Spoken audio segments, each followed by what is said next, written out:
اسی طرح سے آج کل کچھ ڈاکو پیدا ہو گئے ہیں جو ہمارے اس ایمان کو، جس ایمان پر ناز ہے جناب رسول پاک صلی اللہ علیہ وسلم، اس ایمان کو ہمارے سینے سے رخصت کرنا چاہتے ہیں۔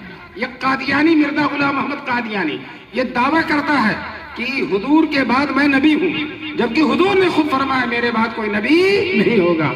اب اگر کوئی حضور کے بعد نبوت کا دعویٰ کرتا، وہ دجال ہے، وہ مجرم ہے، وہ مرتد ہے، کافر ہے۔ اسی طرح سے آج کل ایک نیا فرقہ چلا، شکیل ابن حنیف۔ ابھی مجھے ایک جگہ راستے میں لوگوں نے بتایا کہ یہاں شکیل ابن حنیف کے ماننے والوں کی کالونی ہے۔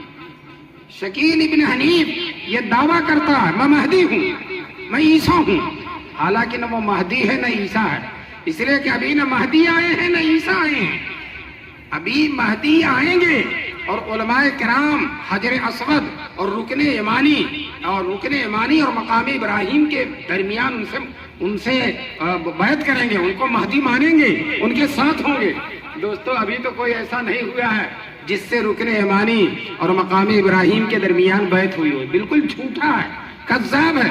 مہدی بہت بڑے عالم ہوں گے، اور شکیل کا کچا چٹھا ہم جانتے ہیں، کچھ بھی نہیں جانتا، کچھ بھی نہیں جانتا۔ یہاں بلا دو، اسٹیج پر بیٹھا کر ایک سطر بخاری پڑھوا لو، نہیں پڑھ سکتا، انشاءاللہ نہیں پڑھ پائے گا۔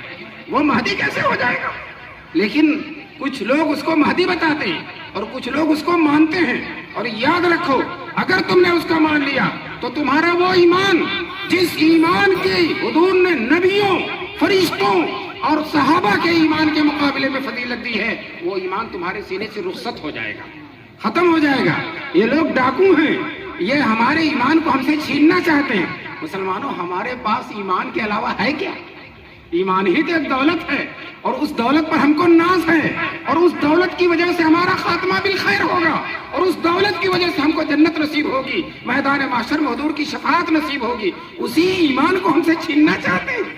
ایک بزرگ تھے، بادشاہ نے ان سے کہا ہماری نماز پڑھا دو، شاہی امامت قبول کر لو۔ شاہی امامت کا مطلب لاکھوں کروڑوں کی تنخواہ ہو جائے گی۔ اس بزرگ نے کہا میرے پاس صرف نماز ہی ایک دولت ہے، اور وہ بھی بادشاہ چھیننا چاہتا ہے۔ نماز ہی ایک دولت ہے، وہ بھی بادشاہ خریدنا چاہتا ہے، میں اپنی اس دولت کو بیچنے کے لیے تیار نہیں ہوں۔ تو جس طرح سے انہوں نے اپنی نماز نہیں بیچی، انشاءاللہ ہم اپنا ایمان نہیں بیچیں گے انشاءاللہ۔ کچھ بھی ہو جائے، جو جان مانگو تو جان دے دے، جو مال مانگو تو مال، جو جان مانگو تو جان دے دے، جو مال مانگو تو مال دے دے، مگر یہ ہم سے نہ ہو سکے گا، نبی کا جاہو جلال دے۔